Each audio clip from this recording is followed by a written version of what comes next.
Welcome, audience, to our newest segment called Subjective Perspective.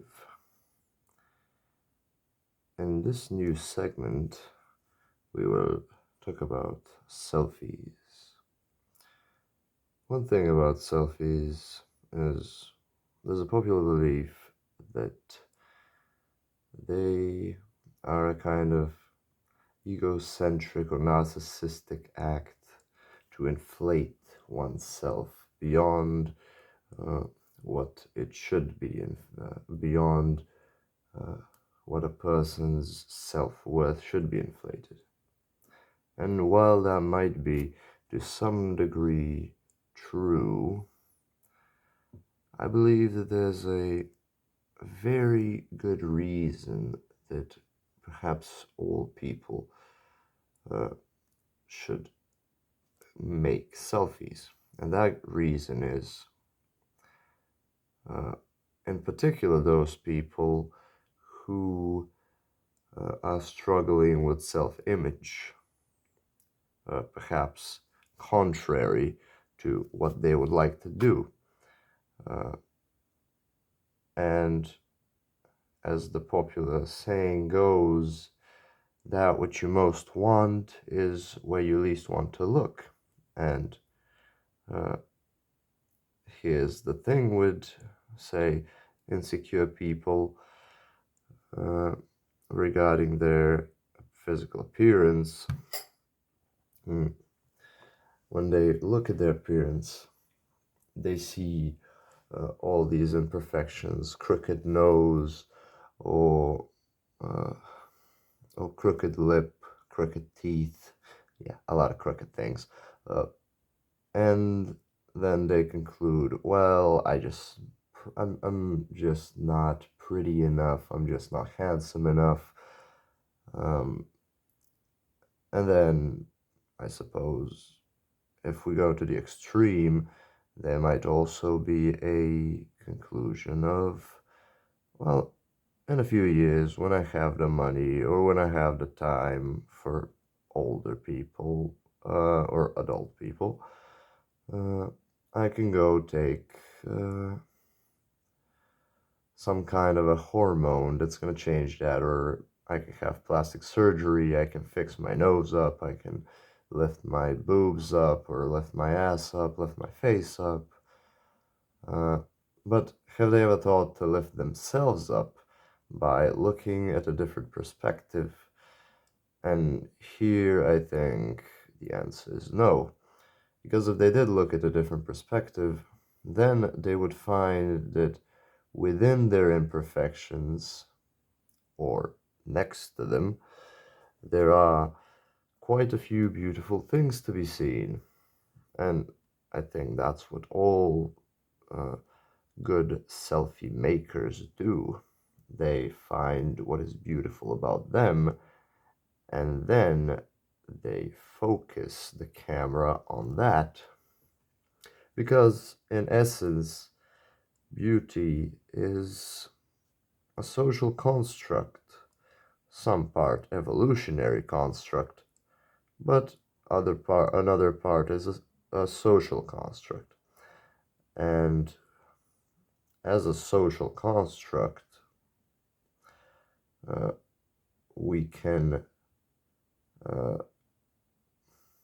can see that, well, even if it's not a social construct, completely, in fact, scratched it all together. Beauty as a standard beauty as a phenomenon is not all-encompassing in any one single person.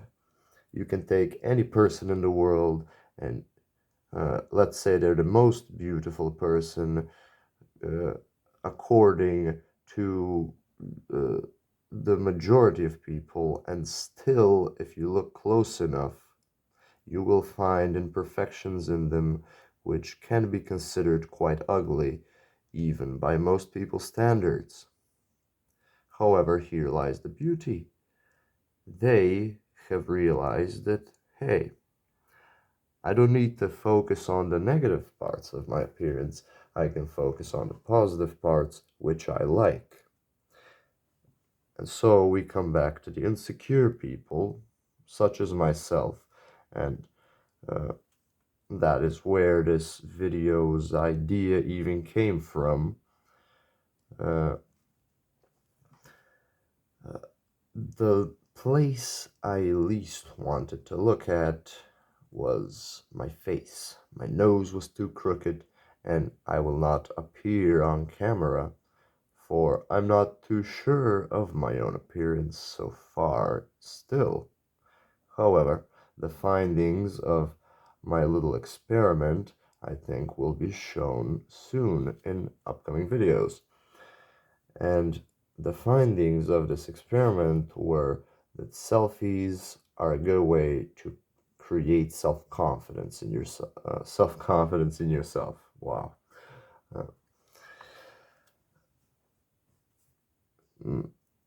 the reason this happens is the reason you get self-confidence if you try to learn the craft of making a good selfie is because the more selfies you make, the more uh, quantity of them you have, uh, the more you will be able to find more good parts in your own appearance.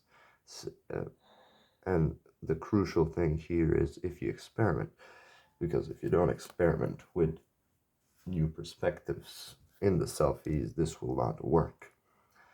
And experimenting with these new views of your own face or body uh, will inevitably allow you to stumble upon an image which, at least a little bit more than before, gives you a better look at your own beauty.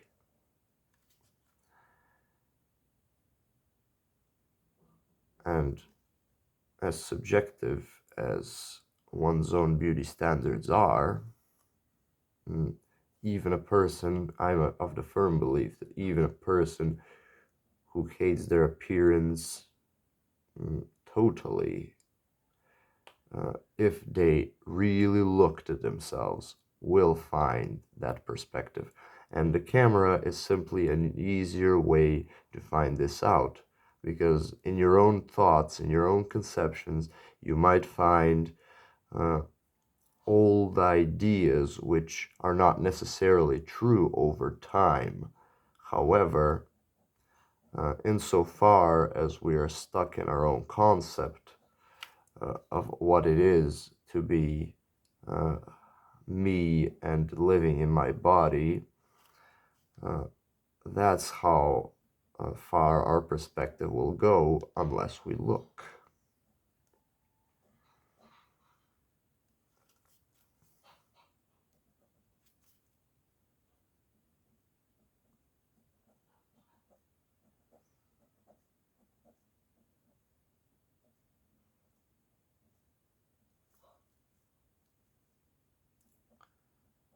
Now, after a certain amount of quantity and experimentation is done, and after some amount of courage is gotten by uh, a minuscule amount of good feedback from yourself of these selfies, you can start seeing a pattern which tells you which angles are the best for you. And given that you use those angles, you will find that slowly but surely you will get more and more quality. You'll see more and more quality within your own appearance and within the pictures. And the best thing that might happen is seeing your face, at least for a little while, as a theme and not as your face per se. The moment you see it like that, the moment you create a little bit of a detachment between you and your face, that's when you can start looking at it more objectively. And when you look at it more objectively, you'll be a little freer to experiment and to make different kinds of facial expressions, uh, to liberate yourself from yourself, uh, to let go of the overlord saying, well, these are the facial expressions I make, and that's that, you know. Because people, we have very versatile faces. The muscles in our faces can make like a gazillion types of faces. And uh, with these types of faces, we can find something that fits us. We don't have to use the default face that we've been given. The default face, by that I mean the default facial expression we've been given. The, you know, the serious, straight lip expression that we all have. We don't need to use that one per se. We could have a little bit of a smile on the left side or on the right side to make a certain kind of uh, enchanting effect. Or perhaps we can raise an eyebrow a little bit, close an eye a little, pull out your tongue, you know, whatever works. Uh, and then take whatever works and use it formulaically, just like you have in the past, without knowing, because basically that seems to be what most people have done.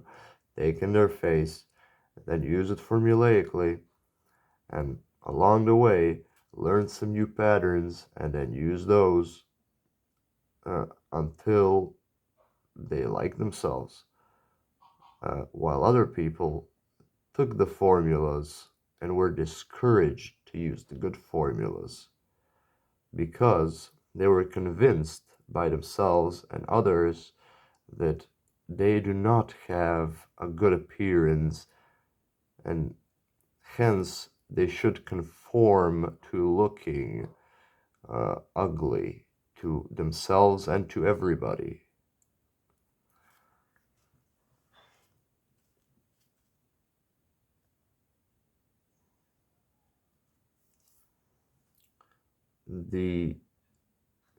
The next problem comes from comparing ourselves to other people. Beauty standards, sure, I would, as I said, part part subjective, uh, part is subjective, as in uh, a social construct, and part objective, as in part of what we evolutionarily have grown uh, and learned to see as something beautiful. Um, and so, if we get lost in comparing our current face to uh, people that we have uh, societally and evolutionarily been programmed to see as beautiful, will inevitably lead to a lot of insecurity. Here, there is a need to create new values. Create new values not from the outside, but from the inside, as in, look at your own appearance. And here's the funny thing, it's quite possible to take something that you previously hated and then find good enough reasons for why you shouldn't hate it and start convincing yourself with those reasons, of course, they should be very good reasons, convincing yourself that your appearance is the standard for you.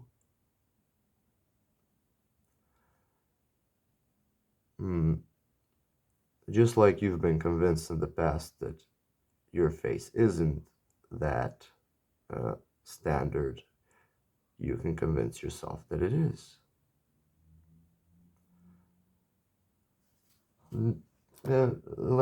We can simply call it as your own face is an acquired taste. It's like wine. Personally, I don't like wine. I liked it at one point just a little bit for whatever reason. And then soon enough, I started hating it. And to be honest, that's a bad example. Let me take something else.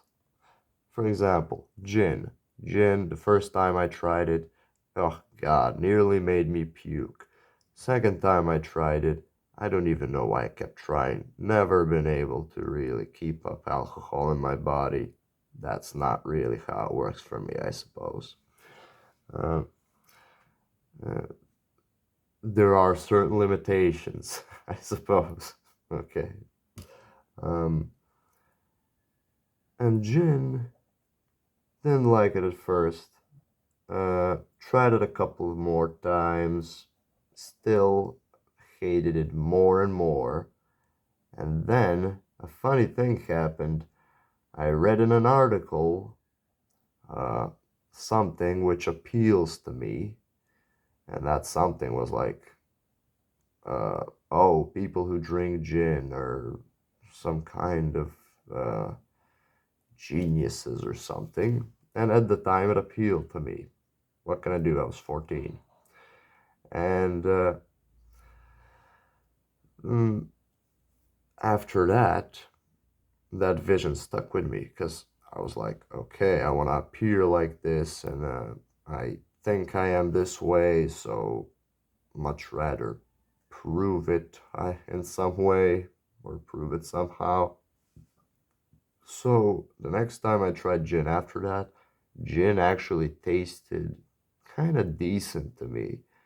And since it's an acquired taste, it gave me a little bit more reason to try it out more. I was like, wait, there's a hint of this, hint of that in there. There's a kind of a whole world. And then, just like it's an acquired taste, it's also an unacquired taste, because later on I ditched it, because its alcohol tastes kind of funky to me in general. But that's alcohol. This is your face. We're talking about your face, the face that you're gonna live with. And unless you want to spend years of your own life just bashing yourself for something that you didn't even ask for something you didn't even create, something that is not your fault. If you want to bash yourself for that type of thing, then fine, go ahead. Like, leave it as it is. But if you don't want to leave it as it is, here's one tip from me. Expose yourself to it, but under the condition that you are going to try to find a new perspective of it. Give yourself a justification. Why are you looking at it? Through the lens of your imperfection. Don't look, if you focus on the imperfection, that's what you're going to see. If, let's say, there's a building in front of you, that's what you're going to see. But behind the building, there might be a forest. And what is more beautiful, a forest or building? So simply step, if you enjoy the forest, simply step to one direction, go across, and then the building won't be in front of you. That will be the forest. Simply just look the other way. You don't need to look at the imperfection for a while until you get used to the small little good things. When you get used to those, then you can start looking at the imperfections, and I tell you, they will blend in perfectly once you're used to recognizing that there are in fact good parts of your appearance.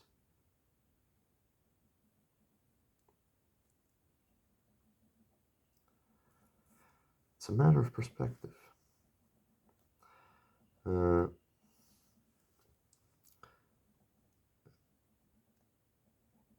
and besides, the interesting thing in humanity is we got only one life, and mm,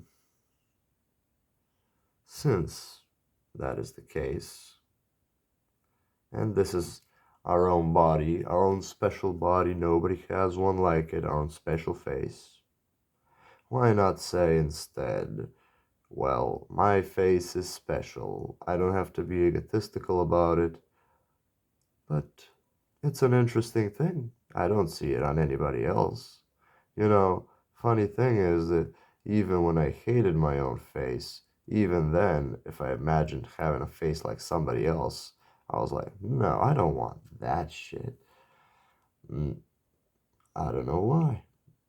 Some part of me was attracted to my face more than another person's face. Even if another person's face looked better, it was still a foreign thing to me. And the problem with my own face was it wasn't, I never seen it as a foreign thing. If I saw it as a foreign thing, then I would have detached from it, and it wouldn't have been so painful, but I couldn't. But the moment I detached from it, then it seemed to look a little bit better, and I could acquire its taste.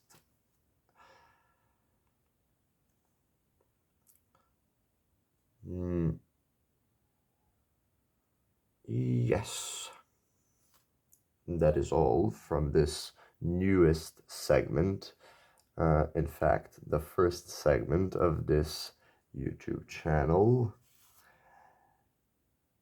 And what I do want to say, subscribe till the end of time, like the video, other catchphrases, and there will be more of objective perspective the next time.